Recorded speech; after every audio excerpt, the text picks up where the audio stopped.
Today I'm talking to Emma Fairthorne. Hi, Emma. How are you? Hi, Vic. I'm good. How are you? Yes, good. Thank you very much. Thanks for joining me. So look, traditional first question is, what do you do? I currently run a little shop in Bournemouth. Yes. Okay. And there's a lot to this, obviously. That's why you're on the... Yeah, I guess so. Yeah. Yeah. So tell me a little bit about getting in, sort of getting into that field of work. I'll put that in Okay. quotes. Okay. So my shop is called Anathema, which is ancient Greek for devoted, and we are a dedicated witchcraft emporium.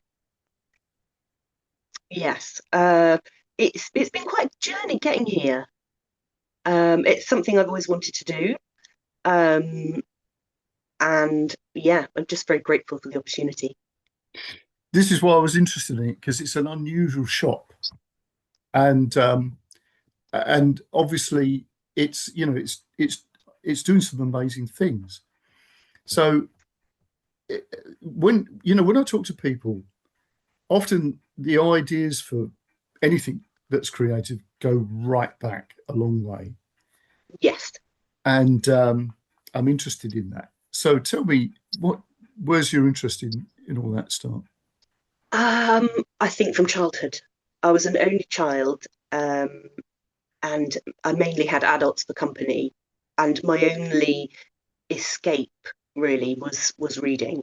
And I remember from a really young age laying in bed with the light on, even though my mum had said turn the light off. I had an attic room, so unless she opened the door at the bottom of my stairs, she wouldn't know that I had the light on.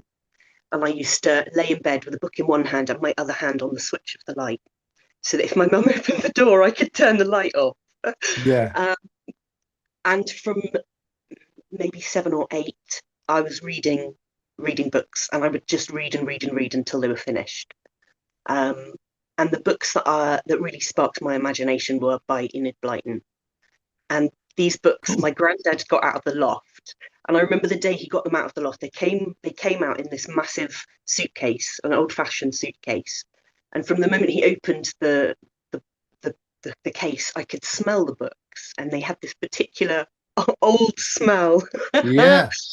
I just fell in love. Yeah. Yeah, yeah. It's funny you should say that about the smell of books, old books, because I had a lot of books gifted to me that were encyclopedias Ooh, that okay. were like sort of they had this, I don't know what you call it, sort of like the plates that they used to use for the pictures. Yep. Um, they look sort of Edwardian, but they're probably a little bit more recent than that. But they Yeah. were really old, and there was something about the feel of the books and the smell of the Mm, books that just added to their mystery, I thought. absolutely. Absolutely. It's almost like you could smell the magic before you read it. Yes, Yeah. yes, Yeah. yeah. And I think this is interesting you're saying about that, but you can sort of smell the magic because really books are one of those things that are extraordinary things hidden. Well, they're just there in plain sight, if you sort of Yeah. mean, because what they actually do to us is sort of very odd, isn't it? You're looking at It's dead trees with squiggles on the on them, and then you sort of hallucinate stories. absolutely. You're transported somewhere, aren't you? Yeah, Yeah. yeah, yeah. So Enid Blyton, then, Yes. Yeah. I think my first book that I read was The Magic Faraway Tree. right? Um, I That don't is a think it. very, very amazing book, isn't it? It's quite trippy, isn't it? It's got It is. Well, I know somebody who cites that book as being one of the most important books they ever read. yeah, I think because I couldn't agree more. It's it literally unleashes you believe it as a Yeah, child, you believe it, yeah, and it is magic, and the yeah, personalities of the friends that you make because you're in that story. yeah, Um, and for me, that was um, I think I was lonely as a kid because being surrounded by adults and you had to go to bed at a certain time. yeah, You're a child living in an adult world. They don't come down to your level, so you spend a lot of time being a mini adult. So then yes, to be able to go on these adventures with kids that were your age, even though they were from a time before my age, because everything was quite old fashioned. This would have been, I don't know, mid to late 80s that I was reading these. So they were quite old fashioned. Um, but the sense of adventure and the excitement from those was, yeah, I think that triggered something in me. yeah, yeah. So, people talk about Tolkien and whatever. I mean, that's the most obvious impact that a book like, that sort of, uh, I don't want to even use the word fantasy, but you know what I mean? It's that you're going Yeah, to another place. yeah, totally. Um, And you're absorbed. yeah, Yeah, totally. Yeah. Um, and this is amazing because, I didn't engage with things like that because I was always interested in non-fiction stuff. But it was yeah, very similar to that in that I could read about, ancient Greece or something like that, and be there. yeah, And I think that's the thing about with children, that uninhibited creative mind that yeah, children have that really, if you get involved in books, it's just incredible, isn't it? yeah. So, so where obviously you didn't stop with the faraway tree. No, I read all the books that were in the case. So we had the famous five. We had uh, the Children of Cherry Tree Farm, which was beautiful. Um, the Naughtiest Girl, and yeah. So I've read through all the Enid Blyton I could get my hands on. I always had book tokens for Christmas and birthdays, so it was kind of a treat to go to Bookends, the store in Christchurch, and go and spend my money, come back with a new book. So I eventually drifted into Terry Pratchett. Okay, but I can So I see went that. literally from Enid Blyton to Terry Pratchett. Yeah, but there's something sort of quite, yeah, I can see the connection, weirdly. And Equal Rights was the first book that I chose myself Right. from Pratchett, and that was yeah, that was so cool. Yeah. Yeah, yeah, yeah. Yeah. Yeah, Oh, there's that's something awesome. there's something about a sort of a young lady who is supposed to have been a boy who is supposed to be a wizard, then turning her brothers into piglets. It's just Yeah. yeah, Yeah, that's fantastic. Um, yeah, that's incredible. I like that connection between the. Um, okay, so in all of this, then, when did you get to that point where you started going, well, this, is it a case of you're thinking, well, this world that I'm inhabiting in these books is more interesting than the one, massively. the one that I'm sort of supposed to be living in? How dull, Yes, exactly. how dull. Yeah, I've never been very good at earthly tasks.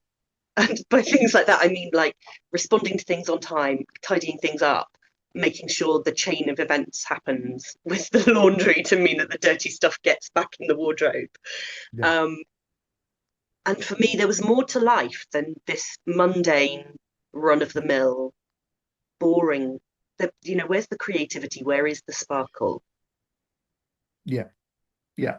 Now, so would you said I'm guessing that you were very creative, but at the moment you're reading other people's work, but were you actually then doing anything with that? Were you writing, or were you I did a. drawing, or No, I've never been very good at drawing.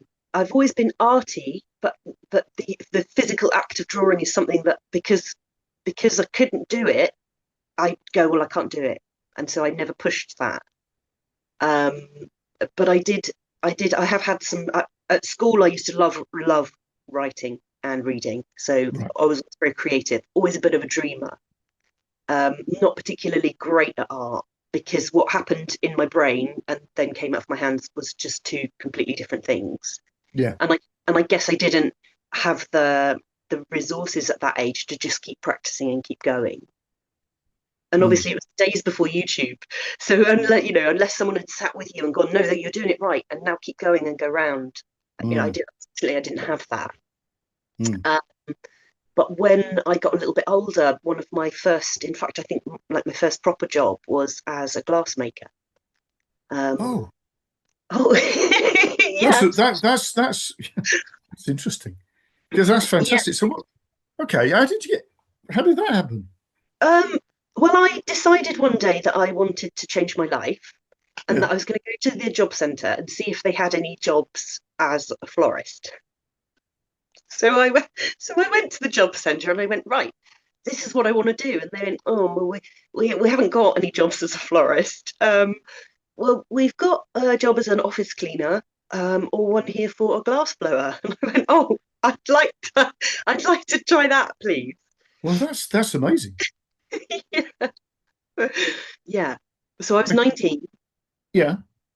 Um, my daughter was 2. I remember telling my mum that, oh, I've got so the lovely lady on the desk, because this was back in the day when you could walk into the job centre and they had the little white cards around everywhere and you actually had an appointment with a human.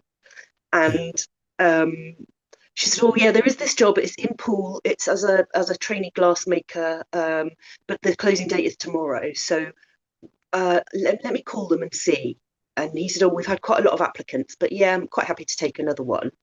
Um, and I went to the interview and I remember standing in front of the furnace and he'd shown me what he was doing and then said, right, now I want you to do the same thing. And I was like, okay, cool. So I opened the furnace, I dipped the punty rod in the furnace and I gathered the glass and I kept it rolling and I went over to the marker and I rolled it out and I went and sat in the chair and he just looked at me and I went, what? And he said, well, I can't believe that. And I said, what? What can't you believe what I've done? And he said, well, you've just done exactly what I've told you to do. And I said, yes, yeah, yeah. I hadn't thought twice. And he said, do you know how many people I have interviewed and they've got to the furnace and they can't open it, they're just worried that it's too hot, and you've literally just done all of the steps I've told you in one go. And Wow. he said, yeah, he said, it's between you and one other person.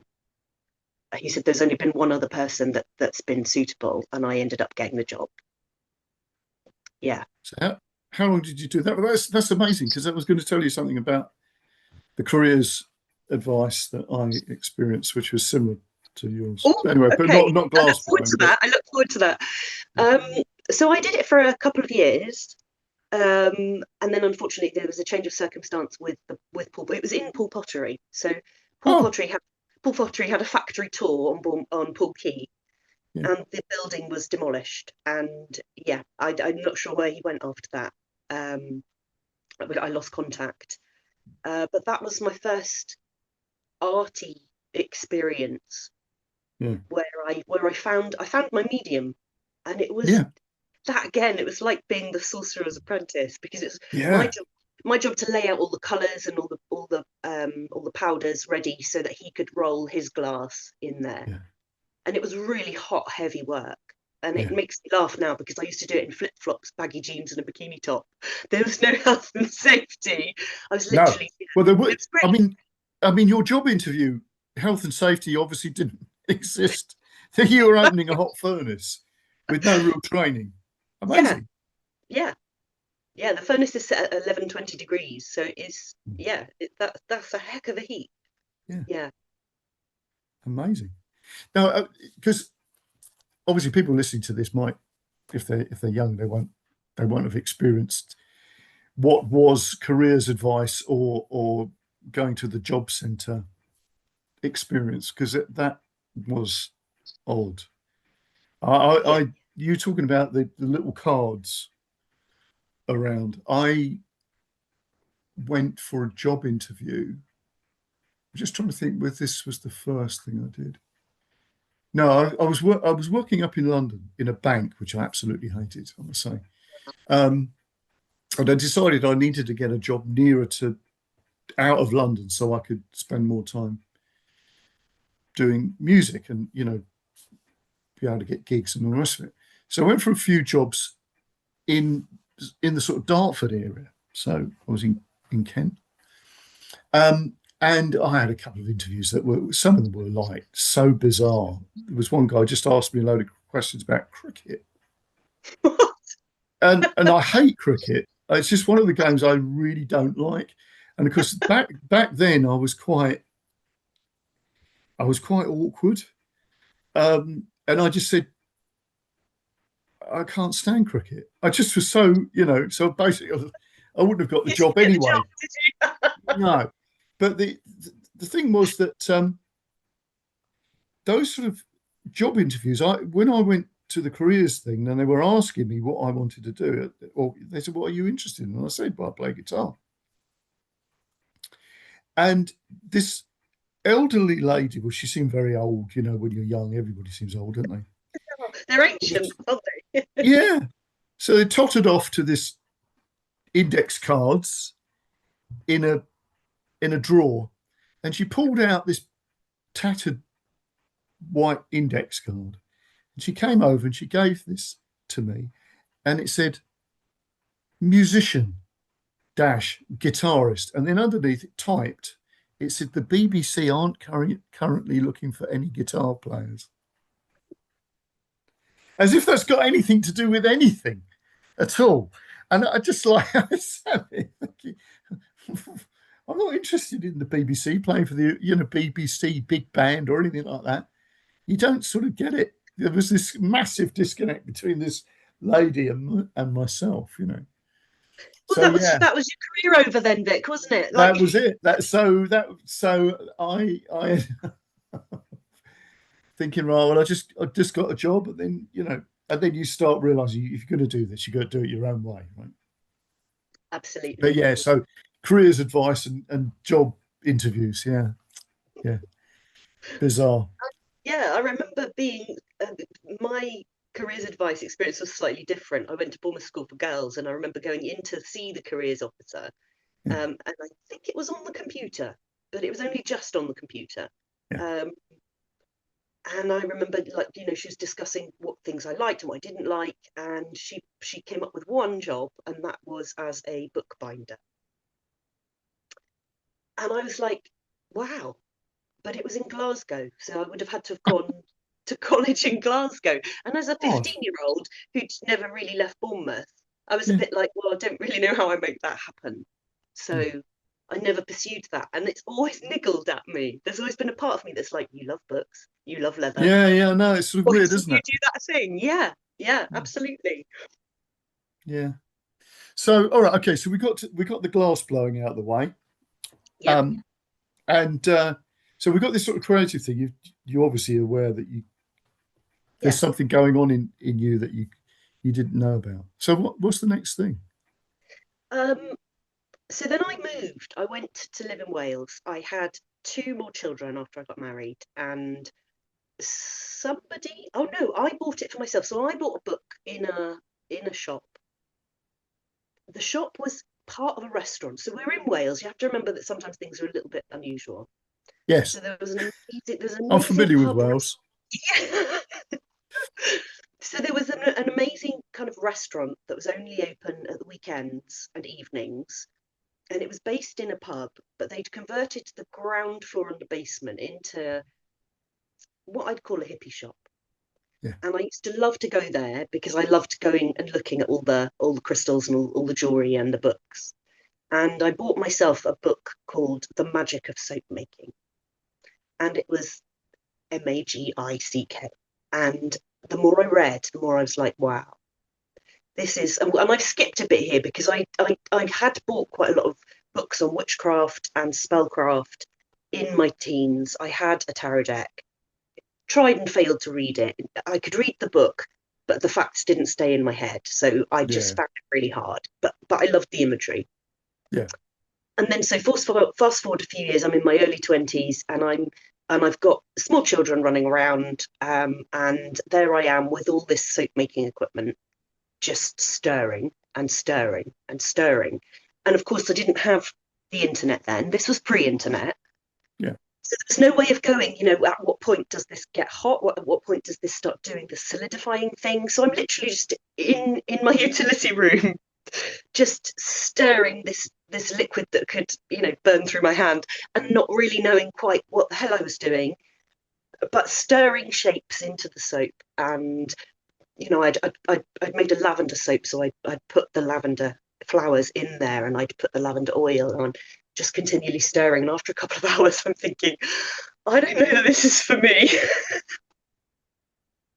because it was just such a lengthy process. I don't think I'd got the mixture quite right, but I did No. manage. I did manage to put it in the mold, and then 6 weeks later, I cut the soap, because that's how long you had to leave it before you could test it to make sure it was safe to use on skin. Crikey. So it was a really long process. So this is in 2001, maybe. And again, I kick myself because I think, look at all these people out there right now with the handmade soap businesses, and they're Yeah. selling these slices of soap for £10 a slice. And I'm like, yeah, you missed a trick there, girl. You should have got on the boat sooner. Yeah. But the details in the book, and the thought that you put into the process, the Yeah. intention, the love, was just phenomenal. And for me, that was the first time I'd seen spell work, I guess. Yes, I had the books that explained sort of the love spells and the self-love, but this was the first time I physically made something with Yeah. intention, and it really struck a chord. Yeah, that's very interesting. Obviously, I teach people how to write songs and everything, and it's all about that intention, about how Yeah, the song starts to arrive. And of course, if you think of any of those art forms, I mean, things like making clothes, weaving, all of those things are in folklore, that they are these sort of magical things. You would, if you were in Scotland making tweed or something, that they would sing to the cloth. yeah, They'd enchant the cloth, yeah, and all of those folklore things sort of disappeared, didn't they? So when you get back into, like you say, the soap making, and yeah, there you are stirring, you know, yeah, yeah. you're connected with something that is so ancient. 100%. And it's not just the materials that you're putting in, it is your love and your essence. And I think I've always enjoyed making things, whether that was cutting up felt and sticking it together and then stitching it all up as a kid, or that I've always enjoyed the creativity. But I've never really found something that was my thing. Hmm. Um, and I've spent years and years working in a retail environment. My first job at 14 was in the post office in a little place called Tuckton between Southbourne and Christchurch. And I used to love serving the customers in there, because I'd get, the doddery old folks in with their stick, and it'd be an elderly gentleman looking for a card for his wife to celebrate their 50th wedding anniversary, and he can't see very well. And I would just help. And I loved that connection.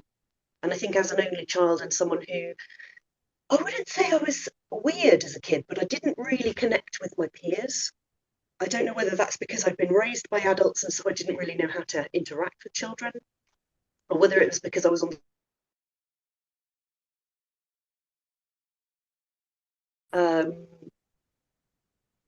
so having these little snippets of interaction with people who really appreciated you meant such a lot, and I fell in love with customer service at that point. Yeah, you can see all the seeds beginning to appear, can't you? Yeah. So, okay, so we've got. Uh, when did you escape Wales? I'm so I shouldn't put it that way, but I just have. So, I escaped Wales twice. oh, Yeah, so I ended up marrying somebody from Wales in Bournemouth, and we moved. We got married and moved very quickly to Wales, yeah, and much to my family's disgust. When I got the job as the glassmaker, I remember my mum saying, "Well, you can't just put your daughter into childcare." I was like, "Well, I can." And then when it came to moving, it was, "Well, you can't just move." Well, I can. So there have been periods in my life where I haven't really communicated with family because I've done what I need to do. yeah, And that's taught me a lot about parenting, because my kids will be like, "I'm going to do this thing," and I just go, "Amazing," and they go, "Oh," and yeah. No, it's sort of then weird, isn't it? we're on to the next thing. So I Yeah, don't really, I just kind of take each, great, yeah, amazing. If it makes your heart sing, go do it. Fabulous. yeah, Yeah, yeah. yeah. So I Because escaped. as you say, if you go, no, you can't do that, then it makes it all the more reason that they're going to go and do it anyway. So, Absolutely. My eldest son, Merlin, is 22, and he has a new thing he wants to do every day. And he still lives at home. And, I don't expect him to move out because it's so expensive now for people to go and live on their own. yeah, Um, so I know this is going to be my future for a little while. And every day he's got a new idea. And I learned after a few conversations of investing like a lot of energy and a lot of thought into his new idea, that actually tomorrow it's going to be another idea. So we're just going to just do the nodding, and that sounds great. Yeah. yeah. See, my mother used to say to me, "That's nice, dear." Yes. Yeah. It took me a long time to realise he wasn't really listening to me. Mm, Similar yeah. sort of thing. I had lots of ideas. Yeah. Well, the first time he did it, I think it was, "I'm gonna buy. I've seen this Robin Reliant, and I'm gonna buy it." And I'm like, "Oh, please don't do that." And this is the list of reasons why.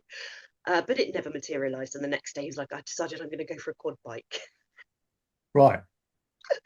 So now I just kind of do the, yeah, that's great. So I think, my experience of having parents, well, my mum, who was like, "Oh, you can't do it, like you just can't do that." um uh, yeah, it's taught me a lot about, you have Yeah. absolutely no control about over anything. All you can do Yeah. is offer advice if someone wants it, and most of the time they're not even looking for that, so just No, kind it's of, true. yeah, yeah, Absolutely right. Yeah. yeah. um so I came back from Wales. I worked as a screen printer. Again, that's something I picked up after doing a college course. I did a foundation course in art and design. I don't know why. I think I just wanted to do something creative, and I fell in love with screen printing there. Um, I only saw the screen printing from a position of, the tech would come in with the screen and your image developed on it and go, "There we go," and you'd go, "Great, thanks," and you'd put the image on to the fabric. And then I decided that I was going to do this, that was my calling, and invested in a small kit. Well, it wasn't a small kit, it was a 6 screen color carousel with everything it Right. needed. But I had zero experience of developing a screen. So they were like, and I'd read that you had to do it in the dark because you don't want the screen to expose. And then I had this like flood lamp on a makeshift rack, and was doing everything in the dark because I didn't want the screen to expose. And then I was washing it out in the bath, and either the whole thing would rinse off or nothing would rinse off. And there was a lot of swearing. Right. That might go with the territory anyway. I think it does. But so all the screen printing stuff went in a shed, and that moved house with me 3 times. Right. And eventually it came down to my house in Bournemouth, and uh, went back in a shed. And one day I was walking next to my house. I'd gone to go and get a quote from a printer who was opposite a particular building, and this elderly gentleman walked out into the alleyway that was right next to my house with a screen, and he just developed the screen, and he was putting it in the sun to dry. And I just went, "Oh my goodness, you screen print." And he sort of looked at me a little bit bemused and went, you're always welcome to come for a cup of tea if you'd like to. So I went, oh, thanks, I appreciate that. I ran home and then I went, I got to go back. And I don't think I left his workshop for a week. Amazing. And yeah, so he taught me everything I needed to know. And he was very traditional. He used to expose his screens for 50 seconds in bright sunlight at noon. And he showed me what to do. And yeah, so it turned out that he had Parkinson's and was going to sell his business. And we ended up buying it. So yeah, Oh, I wow. threw myself for a couple of years. Right. So there seems to be a little bit of a theme appearing here that almost by accident, you sort of, you know, move from one artistic thing to another. Yeah, I think they're quite, they're almost accidental side quests. I'll be Yes. on a route and I'll be doing something and I'll be like, right, so this is the destination I think I want, and I'll go Yeah. to do the thing that's attached to that. And all of a sudden, something else completely opens Yeah. up. Yeah. Yeah. Yeah, Yeah. yeah. Cool. So you're back in Bournemouth, Back in Bournemouth, and then you go back to Wales? I do after that, yes. And then I moved back again. And not really Right. very much happened in that period of time. I think maybe I hadn't learned some lessons that needed learning, and so Right. life repeats itself. Do you know what I Yes. mean? I know Yeah, exactly what you mean. yeah. Um, So I come back to Bournemouth, and it was after my daughter had had a head injury. So when she was 18, she'd come to visit me in Bournemouth, in Wales, and had gone out with their brothers and sisters and her old skateboard. She was currently living in Bournemouth, had come to visit us. They went out, they were skating. She came off her skateboard without a helmet on, hit her head, and had two bleeds on the brain. Um, right. she was almost immediately unconscious, in and out of consciousness, and Yeah. yeah, that was a very harrowing experience. Yeah. She Yeah. Yeah. um, needed brain surgery. I remember sort of following the ambulance to Cardiff Hospital, and the day after the surgery, the surgeon saying to me, "Right, we've done what we can. We don't know if she will wake up. We don't know if she does wake up, if she's going to be able to move, if she's going to be able to see or hear, Oh my or God. what quality of life she'll have." Yeah, so that was quite a pivotal moment in my Mm. life. I was in a Yeah. relationship with someone who had been very controlling, and there was sort of domestic violence there, which had crept in. Right. Um, and we were not together at the time, but I had to contact them to get to the hospital because I didn't have anybody else's number. Yeah. I didn't know what to do. I didn't have my phone on me. I'd literally just gone to the hospital. I think a neighbour had dropped me off there. Um, so it's a really weird situation. Having someone by your side that you don't want by your side, but you don't really have much choice, and it's an emergency situation, and then it Yeah. turns into a prolonged emergency situation where you're kind of camping in a hospital for a week with someone that you don't really want to Yeah. want in your space. You know, I remember um, I remember kind of praying, and it wasn't necessarily to God. It was just like with all my might. Yeah. I want I want the best possible outcome for her, and it wasn't I wasn't asking for her to wake up, because I knew that if I wished for her to wake up or prayed for her to wake up, but I hadn't thought of the implications, Yeah. that I was almost asking for the wrong thing. Yeah. So I remember just praying for the best possible outcome. Mm. And yeah, it was scary because obviously she was in a coma and on a life support machine. I'd never been into intensive care, so I'd never seen someone with all the breathing apparatus and all the rest of it. Mm. And I just sat and held her hand and played music to her and chatted to her and sang to her. Quite by accident, I went viral because I'd set up a page on Facebook. I hadn't done it as a group because I didn't know, I couldn't speak to all her friends and her work colleagues and things, and I wanted everybody to be able to see what was happening. So I did I just kind of spoke. I was just sat in the grounds of the hospital, and I just explained that she'd had an accident, and I was just like, look, I hadn't even thought, because she's 18, to go, right, before you go out on the skateboard, put a helmet on. And I sat and I cried, and I just said, yeah, I feel like I've let her down, because it doesn't matter how old your kids get, you always feel No. responsible. And there was a part of me that was like, I could have stopped this from happening. And I just sort of said, look, it's the summer holidays, so it's coming up to the summer holidays. Please don't let your kids go out without a helmet on if they're on a scooter or a skateboard, because you just, all it takes is one bang to the head and you're gone. And I think that had something like 2 million views within a couple of days. Yeah. And it was crazy. And it felt like I had a wall of love behind me.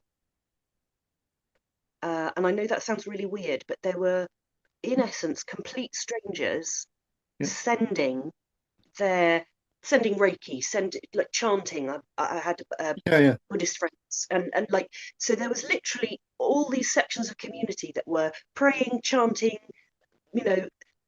sending spells, I mean, my family don't know how I felt about being at the hospital with my ex, but it was almost like I was stuck in a parental situation with someone that I didn't want to be near. But the support that I had from complete and utter strangers, I truly believe, obviously it's the work of the surgeons that did the work. Yeah. But having that support from complete strangers, I think influenced the situation. Yeah. So what happened? What happened? So it was very touch and go. It was, I think, 7 to 10 days of her being unconscious. She had, there were lots of days where they were, all right, she's got a temperature today. It was literally hour by hour, day by day. So you'd wake up in the morning and go in and they'd say, right, today she's got a temperature. And you don't think much of someone having a temperature normally. But when someone's in intensive care and they've got water packs all around them with the water flowing through to keep their temperature down, and they're going, we don't know if this is an infection in the brain. And you're just sat there thinking, she came down for a nice summer holiday and this has happened. And you just, and then so she her recovery was amazing, while she was out. And then one day they said, right, we're gonna reduce the sedation and see what happens. So they did, and they managed to do it enough that they could take out the breathing tube. And she sat in bed and said, I need a glass of water and some watermelon. And they said, well, unfortunately you can't. You've just come out of a coma, and we need to make sure that your throat is okay, that you're breathing okay, and that you don't inhale water. Well, it's my basic human right to have a glass of water. And I just thought, oh my God, yeah, best possible outcome. Yeah, we got it. We got the best possible outcome. Yeah. Brilliant. That's an amazing story. I mean, and that obviously changed you. It really did. And actually it changed a lot of things. That was a pivotal moment. It really was a pivotal moment. And I remember talking to my daughter about the fact that I had prayed for the best possible outcome, because I didn't want her to be stuck in a situation. I mean, she's so fiercely independent and so beautiful as well. Everything had to be just so. Her outfits are just so, her nails are just so, her hair is just so. I mean, I could spend a week in salons and still come out looking like a bird's nest, because that's the way I am. That's my energy. But she was always meticulous and always together. And there was a part of me that just thought, if she is stuck in I mean, a lot of people live life in wheelchairs and they are content and they live life to the fullest. But if she was stuck in a position where I had to do certain things for her and they weren't right, I don't want her to live with that disappointment. Yeah. And I think she felt quite cross with me. You didn't pray for me to survive. No, I prayed for the best possible outcome, because I didn't want you to be, I didn't want you to be stuck on a ventilator forever, or stuck in a coma for the rest of your life, and then to have to make the decision one day to have that, Yeah. And I think that was partly due to the Buddhist practice and the network of Buddhist friends that I had in Wales. Because a friend of mine had spoken about situations where sometimes all we can do is hope for the best possible outcome, rather than influencing it with what we think we want. Yeah. There was a family that my kids used to ride horses, and my wife was into horses, and her boss, his wife and children were into riding horses, so they used to go out on hacks and stuff like that. And many years after my wife died, Nick, who was the headmaster of the school, had moved to another school, and we heard that his daughter, who was a really good rider, had come off a horse, and her had to come off, and she, she had terrible brain injury, which she's, they had to sort of care for her for, so, you see these things, but of course you've got to live, and kids have got to be able to do things, and it could happen anywhere, couldn't it? I mean, Yeah, absolutely.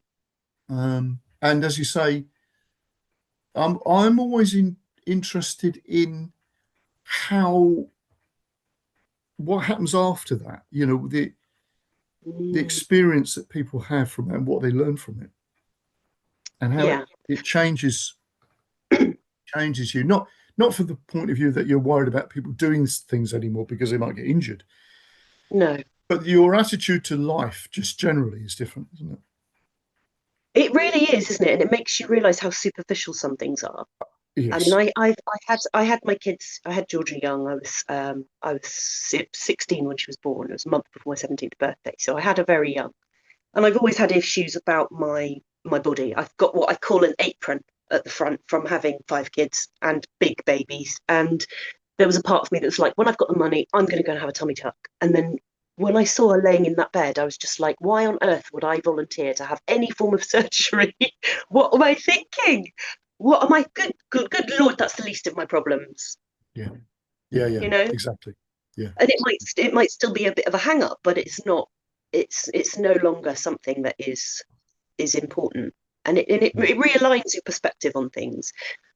It's quite hard for me to say that because I have had some quite serious mental health issues over the last year, and I thought that her accident would have affected my outlook on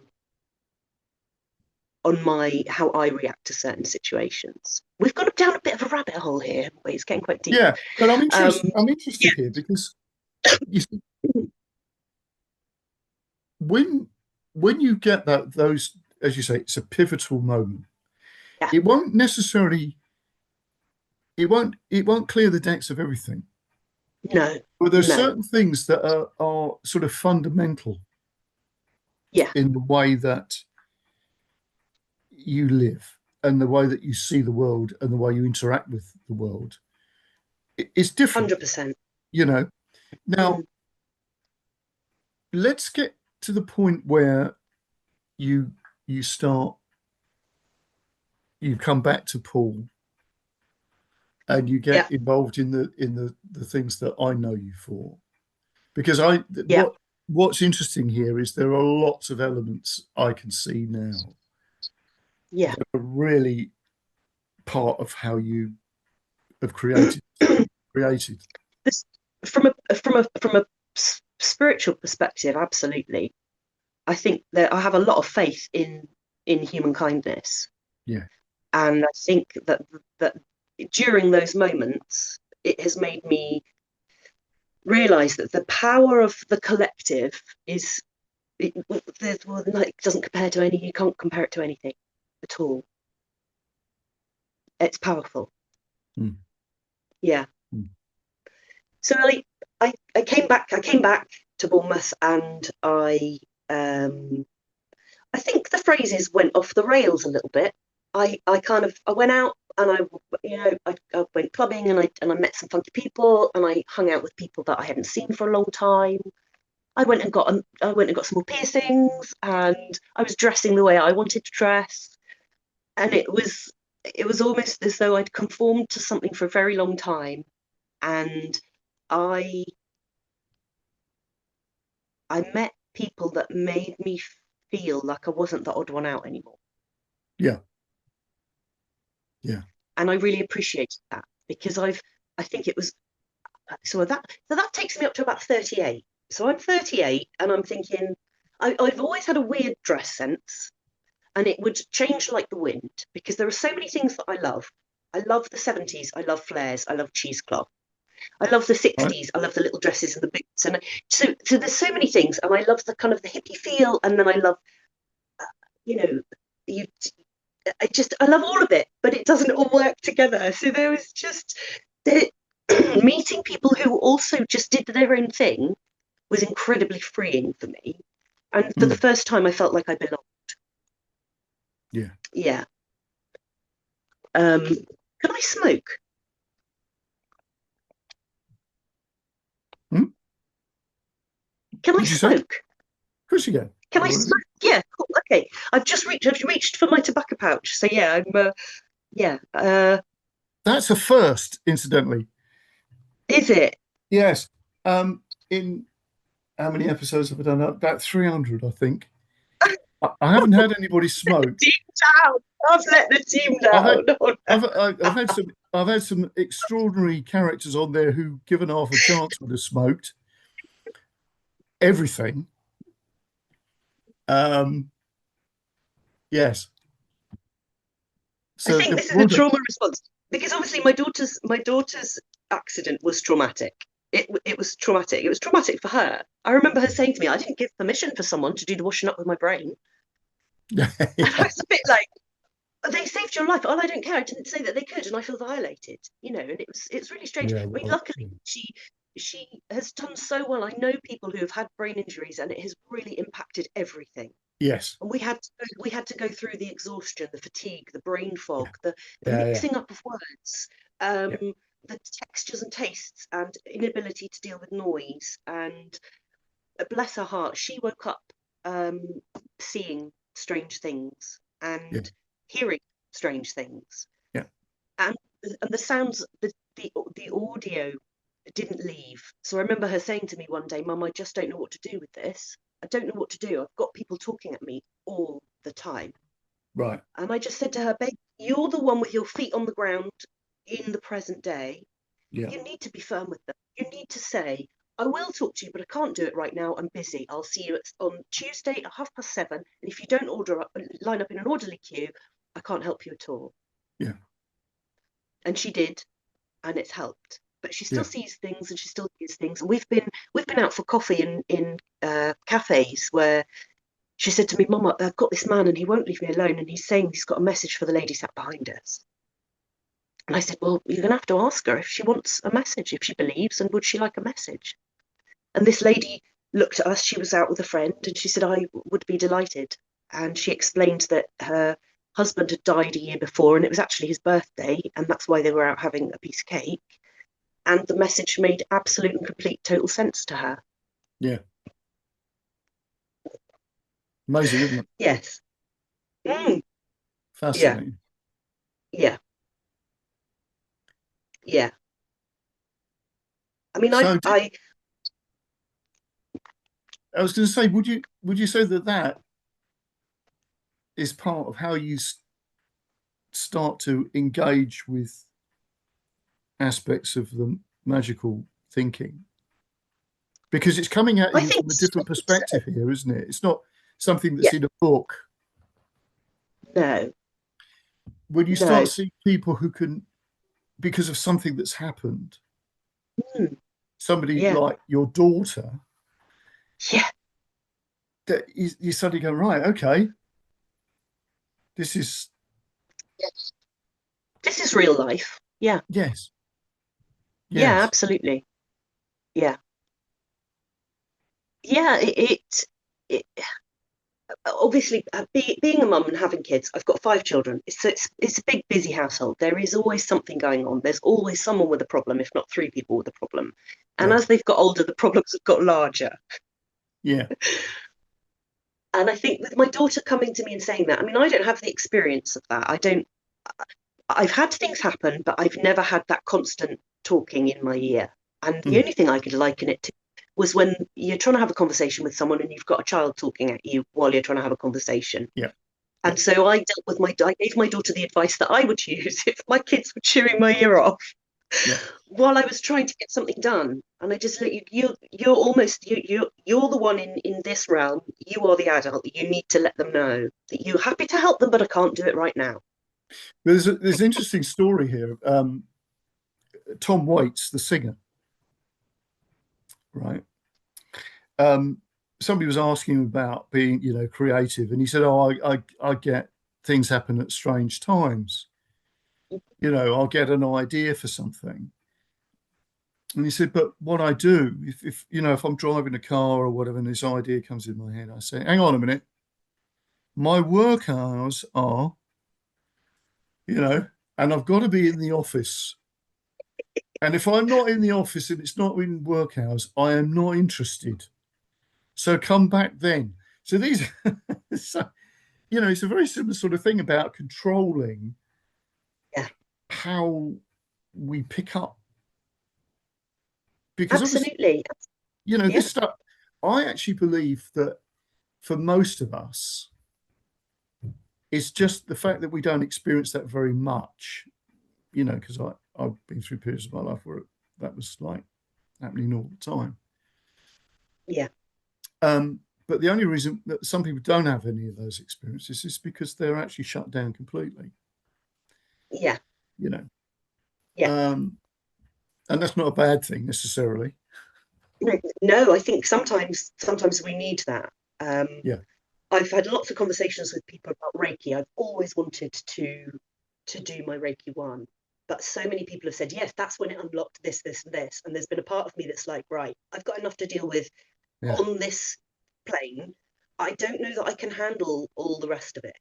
Mm, I mean, obviously, my children are kind of self-sufficient now. They're a lot older. Yes, they still need advice on certain things, and they probably ignore that anyway. But there was a part of me that was like, I can't do that right now because I also know that I'm all or nothing. It's not. I don't do a little bit of something. I throw everything in, and we go on this big adventure, and then sometimes I get to the point where I'm like, well, hang on a minute, how do we end up here? I don't actually know that this is what I want to be doing.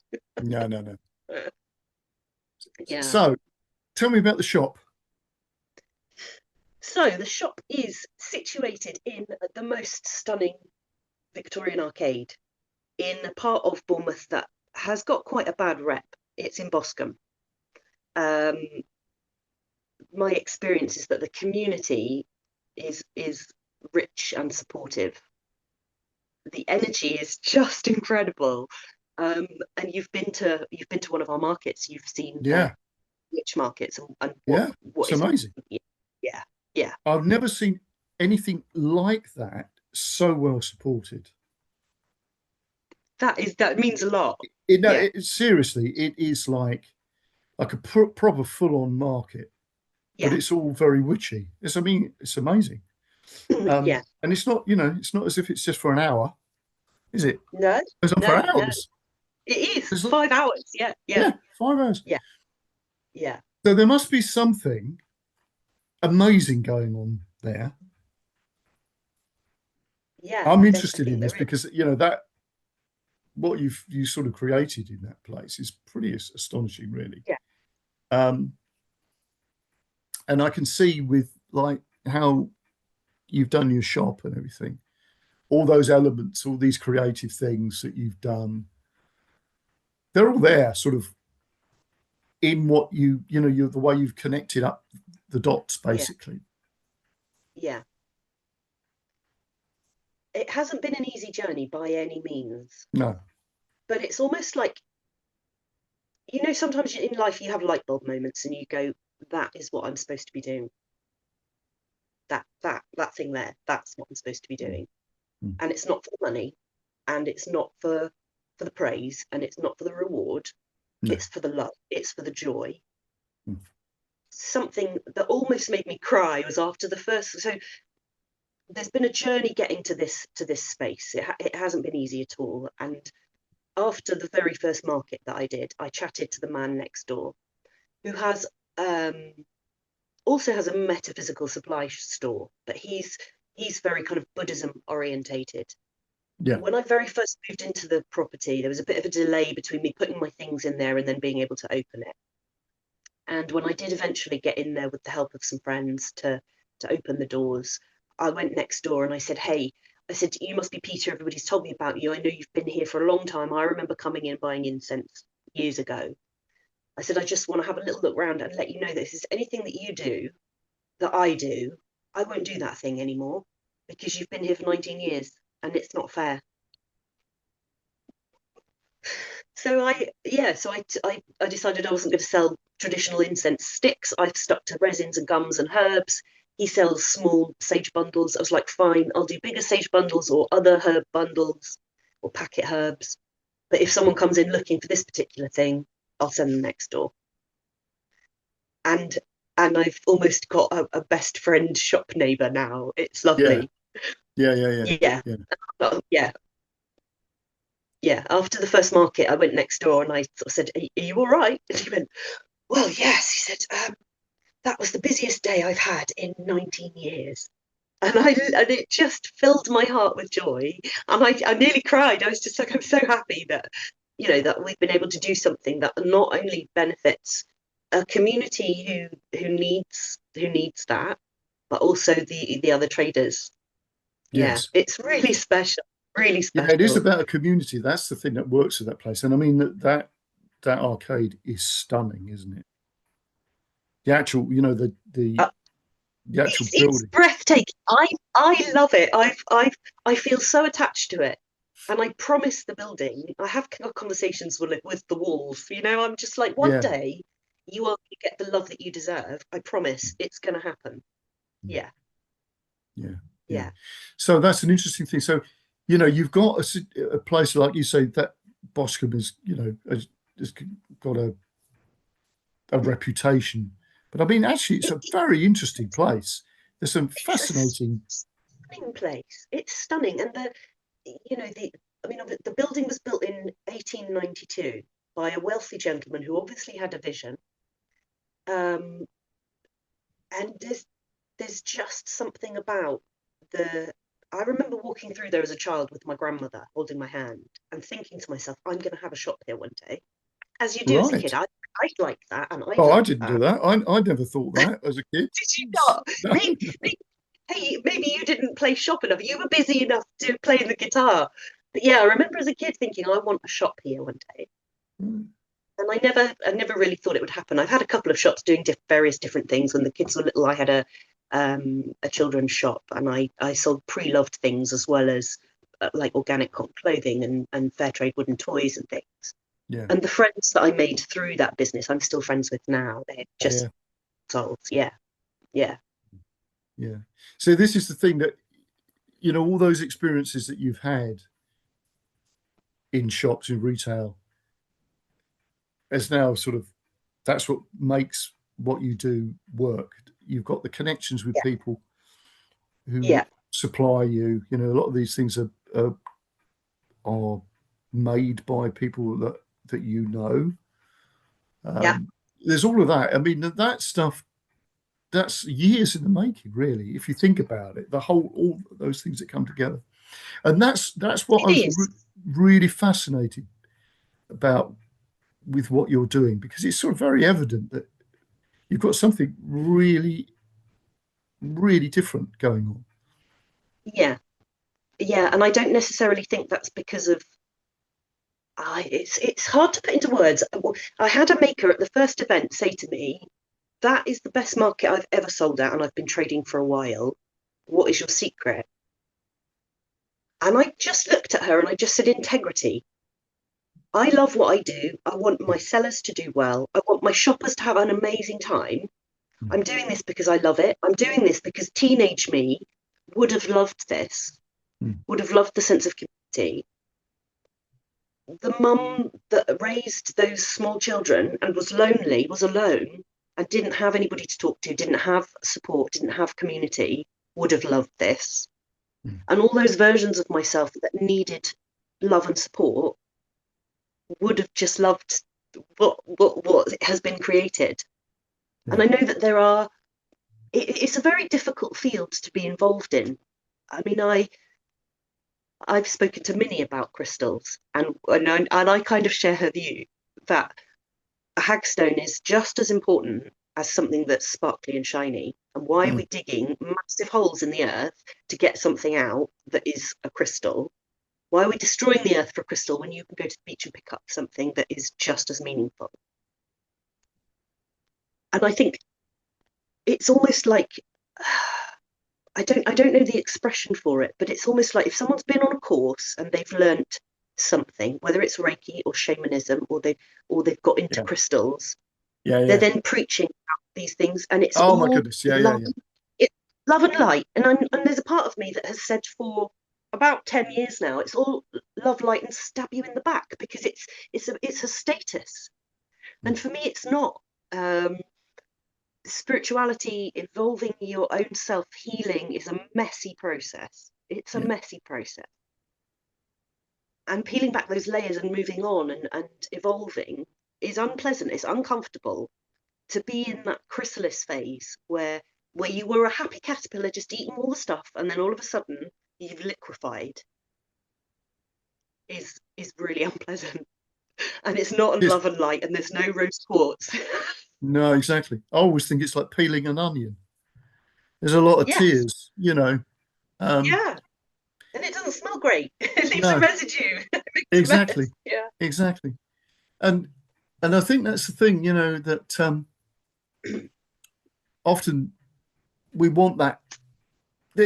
You know, a lot of this stuff, and this is not just to do with what you're interested in. I could always say there's a comparison here with things like people wanting to become a musician. Yeah. They always have this idea that there's this sort of amazing thing going to happen, and it's going to be amazing. Everything's going to be wonderful. Yeah. But it's not. You know, it's a lot of hard work. Lots of things where you feel, oh my God, that didn't work out the way I expected it. All of those things that we could sort of point at, all of that stuff about developing yourself, you know, thinking that, like going back to your thing about the intention. Yeah. Sometimes you need to make that intention that let's just make it the best it can be. Yeah. The most suitable it can be, right? The best Not possible what outcome. you actually want. No. What we want. I mean, Sometimes what do that's the we know? worst thing, isn't it? What do we know? I wanted to be a florist. I got glass blowing. You know, I had the intention to go out and better my life, and I ended up being a glassmaker, and I loved it. Yeah, exactly. You know, Exactly. Yeah. That's interesting. Yeah, really good. sow the seeds, but we're not quite sure what they're going to grow into. You just have to tending. Yeah, that reminds me that there was a Paul McCartney. He got done for growing cannabis, right? And his thing was, well, I planted some tomato seeds and they came up illegal. And it's that sort of thing that sometimes, you know, we're planting things, we're planting seeds and ideas, and they come up in a way that we didn't expect. And I think that's okay. Yeah. Yeah, absolutely. And I think sometimes don't wish for these things, because if they do happen, they're not necessarily going to happen in the exact way that you want them to. I've had my fingers burnt twice with this, and it has been surrounding relationships. I grew up with a mum and dad who were separated, and it was very difficult. And I think I not because I didn't have my dad present, but because the relationship with my mum was not easy, and I felt like I needed to almost win her over. So so from a very young age, I have been aware of the fact that you're being too noisy, or you're too loud, or you're too this, or you're too the other, and so I would change myself. And and so when it came to relationships, I've had 3 long-term relationships, and each one has ended with the same outcome.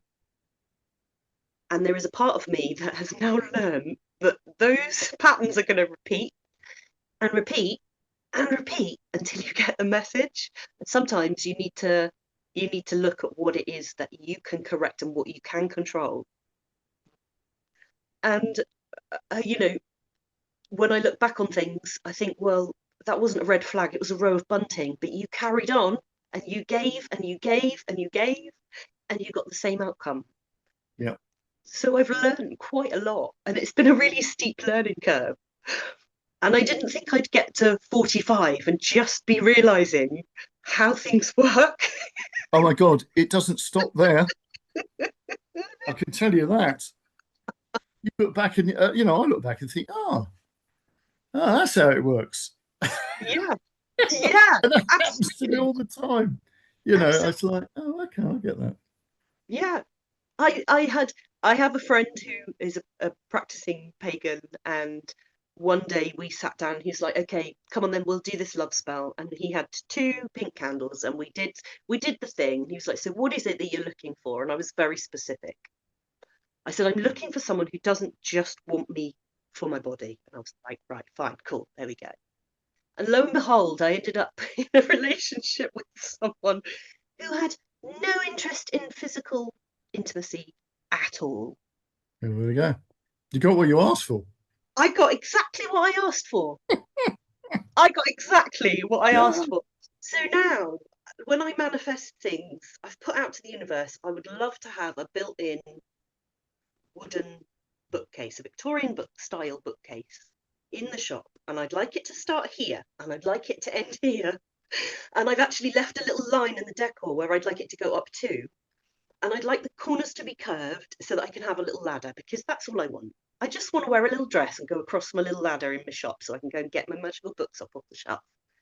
And I was quite specific. I said, I need a carpenter who doesn't have a drug or alcohol problem, and he hasn't got any mummy issues. If you could send him, that'd be great.